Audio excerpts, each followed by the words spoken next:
UP विधानसभा चुनाव से पहले चर्चा तेज है कि सरकार महिलाओं को 50,000 रुपए दे सकती है। उन्हें आर्थिक रूप से मजबूत करने के लिए चुनाव से पहले ही उनके खाते में 20,000 रुपए भेजे जा सकते हैं, जिसको लेकर अब राजनीति तेज हो गई है। क्योंकि बिहार में भी महिलाओं के खाते में 10-10 हजार रुपए भेजे गए थे। वहां पर एनडीए की सरकार बनी और उसको देखते हुए अखिलेश यादव ने कहा था कि अगर एनडीए बीजेपी 10-10 हजार रुपए भेज सकती है तो हम 40,000 भेजेंगे। और एक बार फिर जब ऐसी सुगबुगाहट तेज हुई तो अखिलेश यादव फिर कहते नजर आए हैं कि हम 40,000 रुपए महिलाओं को देंगे। लेकिन वो इस बात से नाराज है कि सरकार महिलाओं को सशक्त करने के लिए, मजबूत करने के लिए, आत्मनिर्भर बनाने के लिए पैसे क्यों दे रही है। एक तरफ अपने आप वो ऐलान करते हैं कि हम भी महिलाओं को पैसे देंगे, लेकिन दूसरी तरफ वो सरकार से सवाल उठाते हैं। तो आखिर कैसी राजनीति है ये समाजवादी पार्टी की, आज हम इसी पर बात करेंगे। नमस्कार, टीवी 24 नेटवर्क देख रहे हैं आप, मैं हूं आपके साथ शिखा मेहरोत्रा। इस पर बात करने के लिए हमारे साथ टीवी 24 नेटवर्क के पॉलिटिकल एडिटर अजय सिन्हा है, उन्हीं से ही जानते हैं। तो देखिए, एक तरफ ये भी सवाल उठाते हैं कि भाई पैसे क्यों दिए जा रहे चुनाव से पहले, दूसरी तरफ कहते हैं हम 40,000 रुपए देंगे। कैसी राजनीति नजर आ रही है सपा की? देखिए, आजकल चुनावों में जो रेवड़ी कल्चर है वो आम हो चुका है। कभी कोई कहता है हम फ्री बिजली देंगे, कभी कोई कहता है हम स्कूटी देंगे, कोई कहता है कि हम नगद पैसे देंगे, आपके खाते में पैसे आ जाएंगे। तो तमाम तरह के प्रलोभन दिए जाते हैं।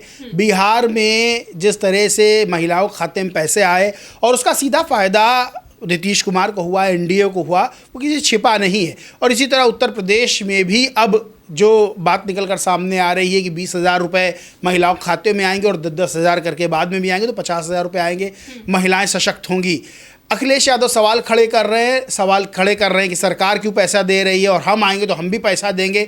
तो देखिए, सीधे तौर पर बड़ा सवाल ये है कि क्या 20,000 रुपये पाने पर 20,000 रुपये अगर महिलाओं खाते में आएंगे तो क्या उससे वो सशक्त हो जाएंगी? मेरा सवाल ये है कि राजनीतिक दल कभी इस पर बात क्यों नहीं करते हैं कि फ्री शिक्षा दी जाएगी।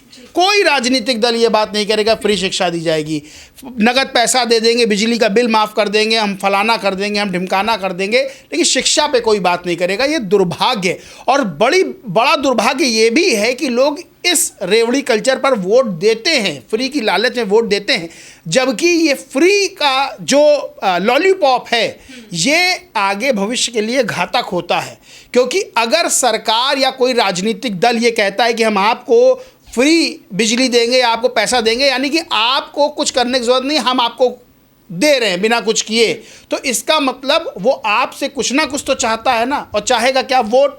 तो आप वोट दीजिए उनको, वो आपको पैसा देंगे, सीधा सीधा यही फंडा है। लेकिन शिक्षा फ्री देंगे वो, और फ्री जहाँ शिक्षा मिल रही है, आप प्राथमिक स्कूलों की स्थिति देख लीजिए।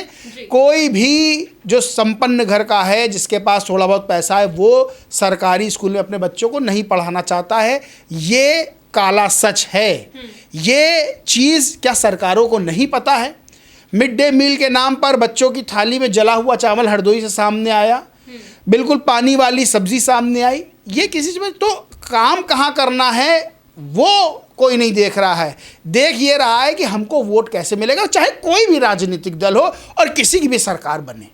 महिलाओं को लेकर महिलाएं कितनी महत्वपूर्ण होती है ये अब सत्ता पक्ष और विपक्ष दोनों समझ चुके हैं। महिलाओं को साधने की अब जो कोशिश दिखाई दे रही है, और जब महिलाओं को सशक्त करने के लिए पैसे दिए जाएंगे, इसका कितना असर मानते हैं? क्योंकि जब विपक्ष सवाल उठा रहा है तो सत्ता पक्ष भी कह रहा है कि भाई आपको क्यों दिक्कत है, आप महिलाओं को आगे बढ़ा रहे, क्या आप महिलाओं को आगे बढ़ता नहीं देखना चाहते?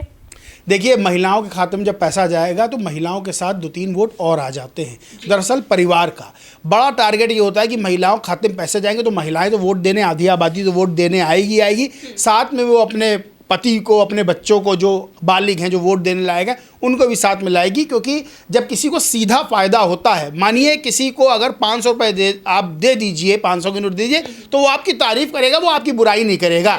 तो किसी के खाते में अगर पैसे जाते हैं तो उसको ये सीधा पता होता है भाई हमको इनसे सीधा लाभ हुआ। क्योंकि जो उसको दूसरे लाभ अगर मानिए सरकार से हो रहे हैं, शिक्षा के क्षेत्र में हो रहा है, रोज़गार के क्षेत्र में हो रहा है, तो वो उसको अप्रत्यक्ष लाभ दिखता है। लेकिन यहाँ नगद पैसा है, उसको प्रत्यक्ष लाभ दिखा, या कोई गिफ्ट मिल गया उसको प्रत्यक्ष लाभ दिखा, तब वो कहता है कि भाई इन्होंने तो हमको पैसे दे, चलो इन्हीं को वोट दे दे। लेकिन अब अखिलेश यादव हमलावर भी इसको लेकर कह रहे हैं कि ये सिर्फ दिखावा है और कई जगह पर ऐसे दावे वादे किए गए लेकिन बाद में नानुकुर की गई। लेकिन यहाँ पे तो सरकार जहां जहां पे भी एनडीए की या बीजेपी की सरकार है वो तो पहले ही पैसे दे रही है, तो नानुकुर करना, क्या ये आरोप भाजपा को कुछ डेंट पहुंचा पाएंगे या फिर जो है जो अपनी तरफ से कोशिश कर रही है, हालांकि अभी ऐलान नहीं किया गया है कि ये पैसे दिए जाएंगे लोगों को, सिर्फ चर्चा हुई है और चर्चा पर राजनीति तेज है।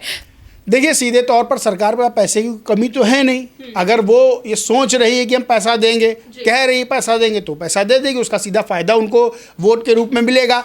लेकिन अखिलेश यादव के लिए भी बड़ा सवाल है कि अखिलेश यादव जो इस पे सवाल खड़े कर रहे हैं कि भाई ये सरकार पैसे को देगी, तो वो भी तो ये कह रहे हैं कि हम भी पैसे देंगे, भाई हमको भी चुनो, हम भी पैसे देंगे। वो पैसे क्यों देंगे? पैसे इसीलिए देंगे ना कि आप उनको वोट ना देंगे, हमको वोट दीजिए। तो इसको कह सकते हैं कि सीधे तौर पर हम पैसे देंगे, आप हमको वोट दीजिए। हम सीधे नहीं कह रहे हैं कि आपका वोट खरीद लेंगे, लेकिन वोट खरीदने की बात तो यहाँ हो ही रही है ना पैसे देके। आप बात करिए कि आप अखिलेश यादव ये कह देना कि सरकार पैसे दे, हम पैसे नहीं देंगे, हम शिक्षा देंगे मुफ्त, हम सबकी शिक्षा मुफ्त कर देंगे, चाहे बड़े से बड़ा स्कूल हो, बड़े से बड़ा कॉलेज हो, चाहे जो भी हो, जो प्राथमिक स्कूल है, सरकारी स्कूल, इसमें भी शिक्षा का स्तर वही होगा जो कॉन्वेंट स्कूल में शिक्षा का स्तर है। कहें, हिम्मत हो तो नेताओं में कहें, वरना तो ये जो फ्री की रेवड़ी है ये चल रही है, लोग वोट दे रहे हैं, तो फिर देश का ही भला है इसमें। अच्छा, अभी ऐलान नहीं किया गया लेकिन 50,000 की चर्चा है, आखिर क्यों? बिहार के दौरान जो अखिलेश यादव ने 40,000 का ऐलान किया था, क्या इस वजह से तो 50,000 की चर्चा नहीं? बिल्कुल, 30,000 बिहार मिले तो 40,000 अखिलेश ने कहा, तो उत्तर प्रदेश में 50,000 की चर्चा शुरू हो गई, अभी कहीं और 60,000 की चर्चा शुरू हो गई, 70। देखिए, कोई किसी को कितना पैसा दे दे, मेरा तो सवाल यही है कि पैसा देने से क्या पूरी ज़िंदगी भला हो जाएगा? या फिर हर साल चुनाव करवाते रहिए, हर साल कम से कम 50-50 हज़ार रुपये आते रहें। अब तो बात वन नेशन वन इलेक्शन की भी हो रही है कि एक ही बार चुनाव होगा, तो उससे क्या एक बार चुनाव से पहले पैसा देके उनका सशक्तिकरण हो जाएगा? महिलाओं का सशक्तिकरण 20-50 हज़ार रुपये से तो नहीं होगा। हाँ, सशक्तिकरण किसी भी वर्ग का होगा तो उसमें समय लगता है, और शिक्षा ही वो माध्यम है। देखिए, डॉक्टर अम्बेडकर ने कहा था, शिक्षा वो शेरनी का दूध है, जो पिएगा वो दहाड़ेगा। बिल्कुल सही बात कही थी।